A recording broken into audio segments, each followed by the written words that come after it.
Привет, друзья! Сегодня поделюсь рецептом трубочек с белковым кремом. Вкусно, как в детстве. В подходящую емкость просеиваем 250 грамм муки, добавляем 1 чайную ложку разрыхлителя, пол чайной ложки соли. Все перемешиваем для соединения всех ингредиентов.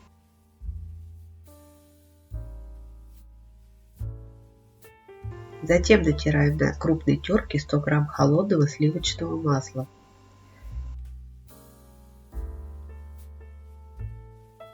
Перетираем масло с мукой до образования крошки и добавляем 120 грамм сметаны любой жирности, после чего замешиваем тесто.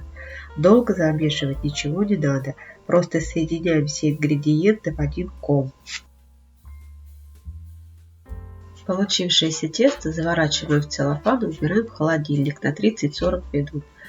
Это тесто можно приготовить заранее, хранить в холодильнике несколько дней, или в морозильной камере тесто может храниться несколько недель. Прошло 40 минут, достаем тесто из холодильника, раскатываем в тонкий пласт и нарезаем его на полоски одинаковой ширины.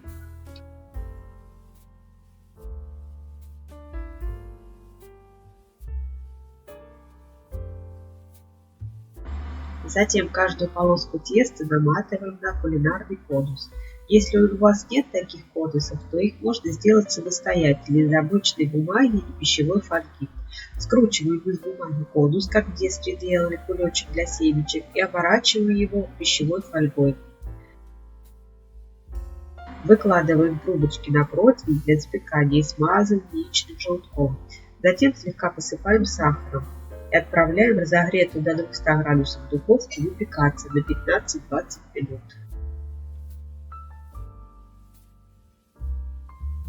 Готовые трубочки вынимаем из духовки и даем остыть. Затем извлекаем конусы. Как вы видите, делается это очень легко.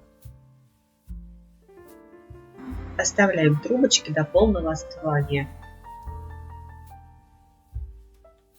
Пока наши трубочки остывают, займемся белковым кремом.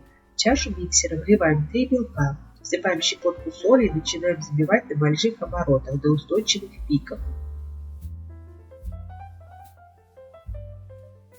Пока взбиваются белки, в сотейник всыпаем 200 грамм сахара, вливаем 100 мл воды и варим сахарный сироп на среднем огне, непрерывно помешивая 10-15 минут до тягучего состояния, или пока масса не достигнет температуры 130-140 градусов.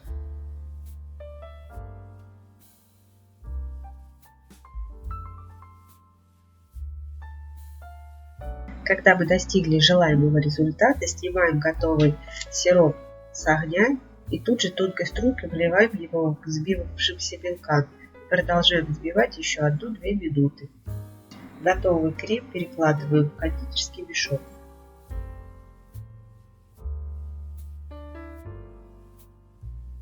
Остывшие трубочки заполняем готовым белковым кремом, и при желании можно посыпать их сахарной пудрой.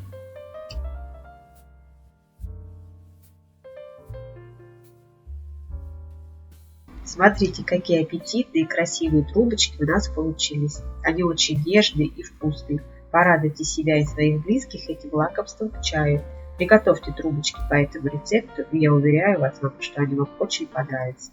А я желаю вам приятного аппетита, хорошего настроения и жду вас вновь на своем канале.